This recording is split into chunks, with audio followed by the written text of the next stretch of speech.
going to be really difficult. Seneker 3.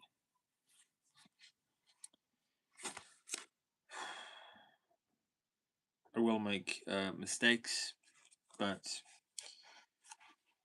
it's very difficult.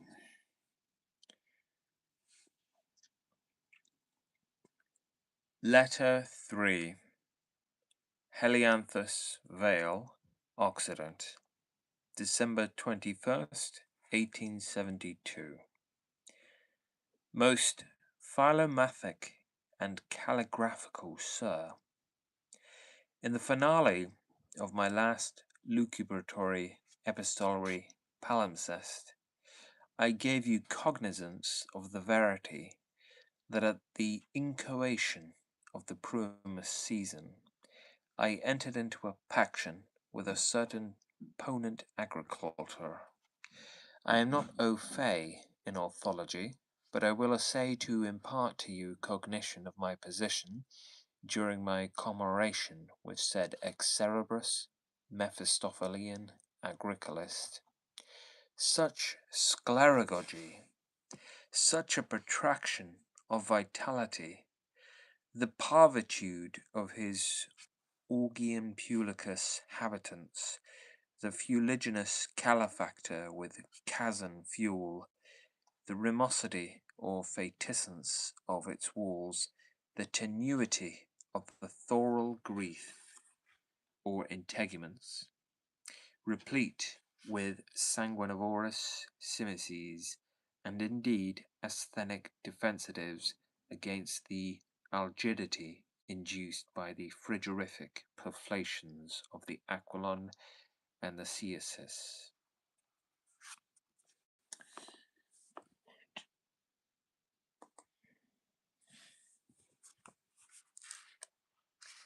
Our edibles, or cagmag, consisted of furfuraceous cakes, azimus janax, fusty chitterlings, charqui, lobscouse, and a tenuous insapory puree.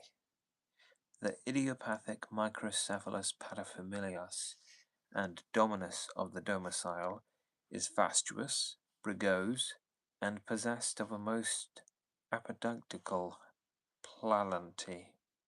He is a genio, a curioso, a conformity to his punctilious precisionism, is veritably a quodlibet. He coerced me to moider during the diurnal period like a moke, and harassed me with antilucumblatterations. He is multinominous or polyonymous, and I have multititulated him. Megalophon, Fustilugs, Dizzard, Cullion, Rhodamont, Pyranist. His tetricity, carency of bonity xenodochi, a philanthropy, parvenimity, and abnormal anthropophaguism are antithetical to his vicinal contemporaries and the metics in his convicinity. As to his Proletanius, Abdominus, Flavicamus, Hypernathis, foveated, fracken-visaged, sepeverous, viragian consort, I have appellated and decleft her, oligosity, impudicity, Amazon, Rixatrix, immundicity. The passing of the macillant Shishvaj never agrises or causes her the least horripilation. Having become an acephalist and fatigated with assiduate supererogatory vernal toil, I protracted my obdormition according to autocephalous arbitrament, maugre all his stenterophonic blatterations, and pestreperousness to exsuscitate me. This occasioned a rixation, which eventuated in my prolating a very dyslogistic sempiternal valediction to his maledicted bye. This was in conscension with affectuosity, for I would rather be a mundivagant than a latrutical mercenary, and fraternize with and be dictionary or subjugable to such an excerberus abysmally nescient a sept as his.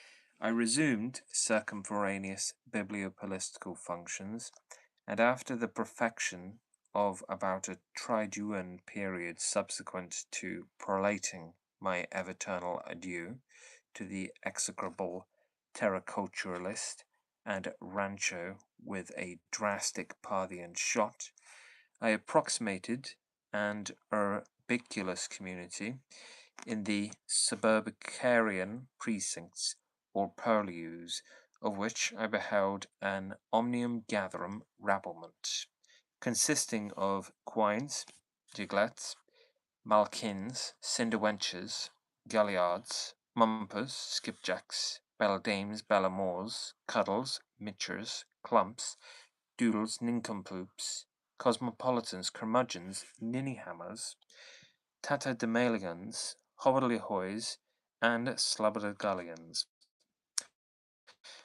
All these gave attention to the prestigiations of a thaumaturgical gastromoth and geomancer.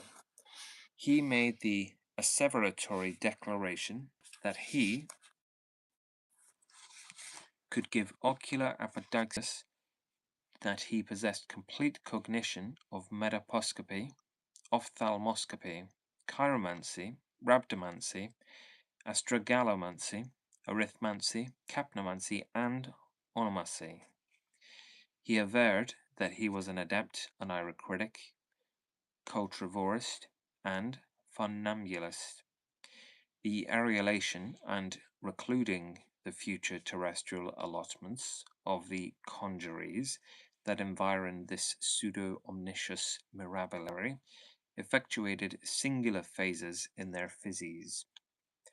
Those who, by expectation, either into aqueous liquids, or upon the nodosities of a caduceus, or upon the corrugations of their manal extremities, or by any other media of auguration or vaticination, were favoured with a perception of their future beatitude, became salient with delectation, and emitted the most obstreperous cachinnations, whilst others, beholding either their proximity to their irremeable bourne, or much amaritude immixed with evolutions of the filaments of their sublunary vitality, became quite cogitable, arbitrabiliarian, queremonious, pessimistic, and exacerbated.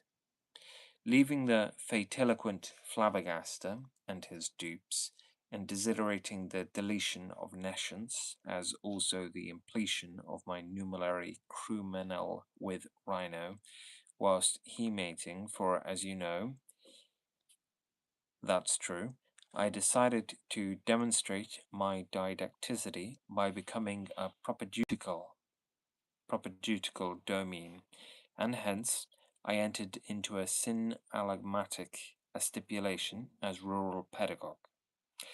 So soon as the requisite subsignations could be secured to the bipartite stipendiary signgraph, I entered the frontistery, and assumed piedeutical and crestomathic functions. About the time of my becoming an erudiating literateur of frontier bounds, I resorted to an umbratical castrametation containing a multitudinous audience, addressed by a homilist. The sere autumnal season, the dense tenebrious umbrosity of the bushet, and the voluminous occasion of the comportation were conducent to the exercitation of pietism or Epicedian emotions. The aberrance, ostent, and physiognomical aspects of the ecclesiasts present furnished a corroboration of the already generated saturnity.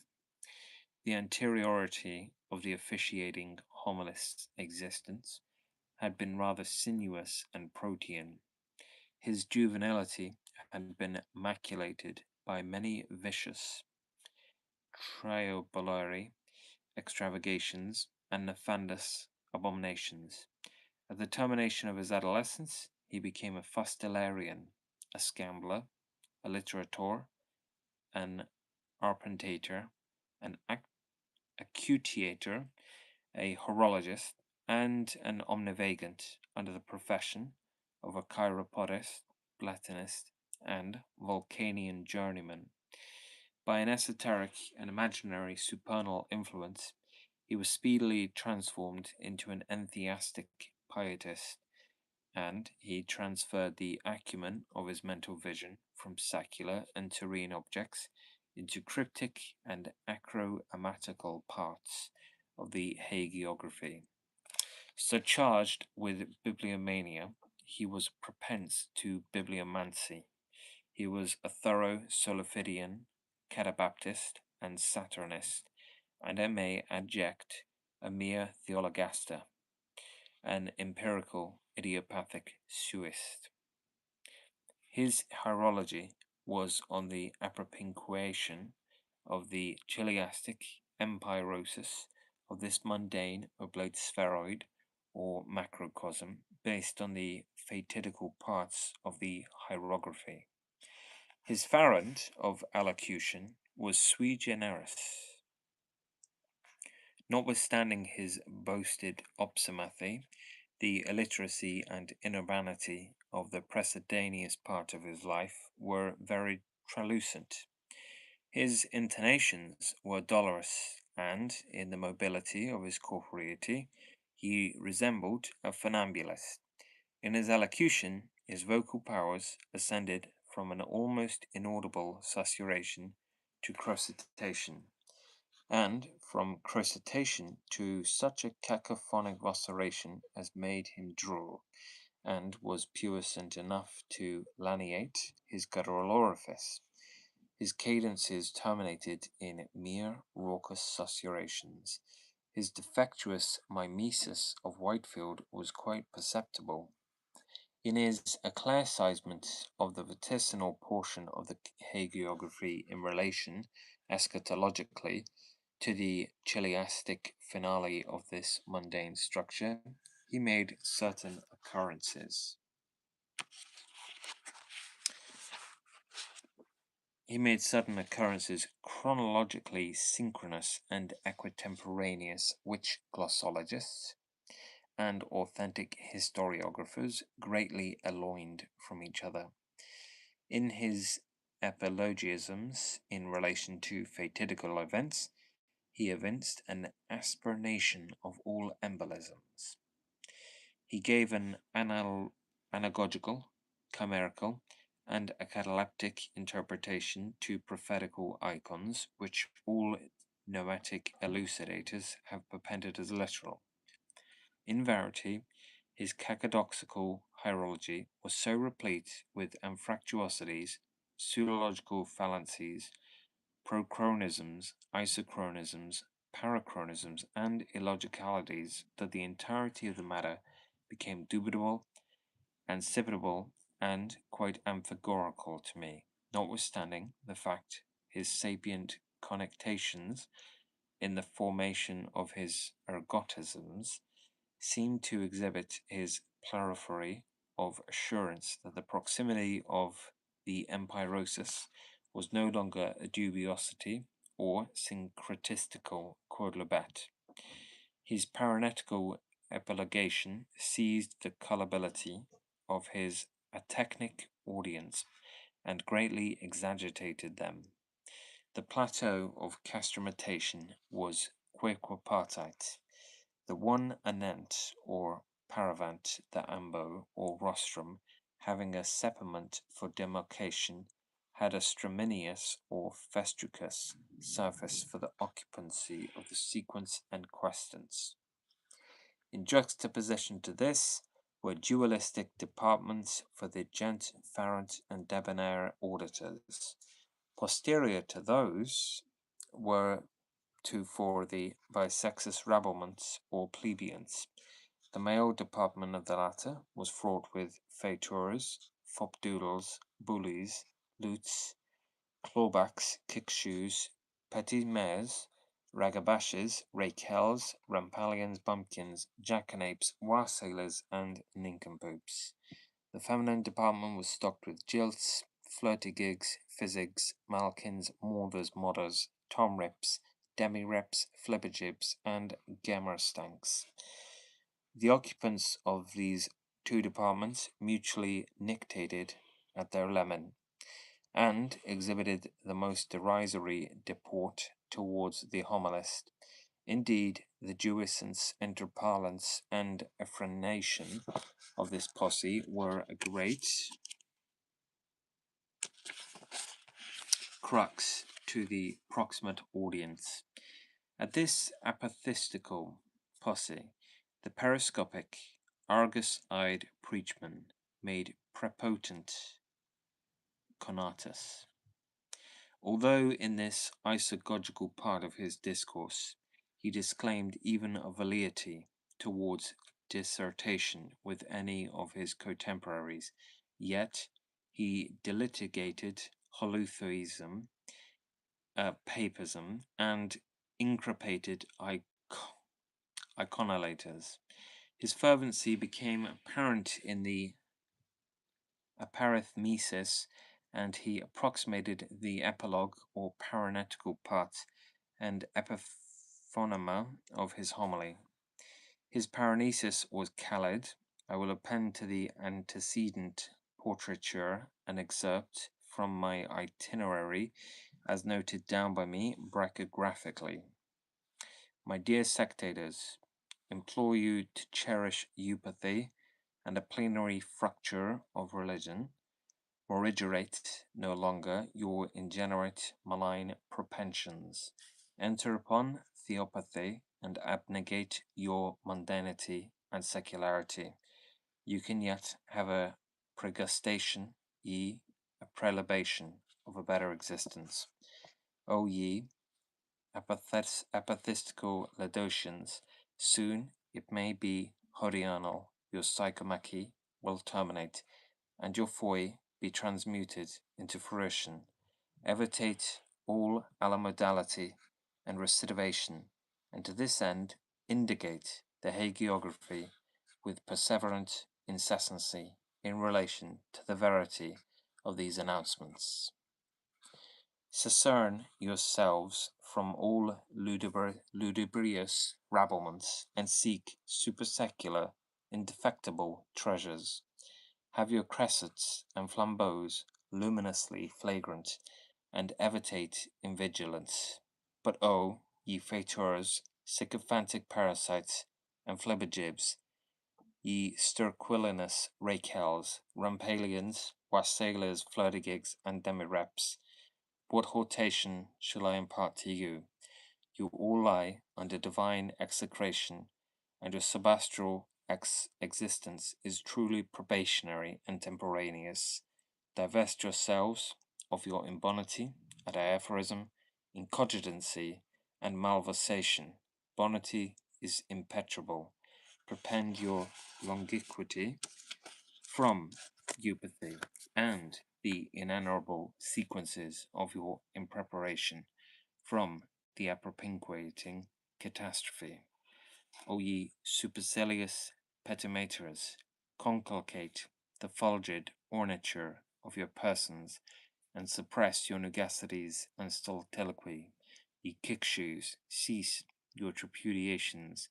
Ye wassailers, elide your costrels, and denegate yourselves of your venilency and cretin practices.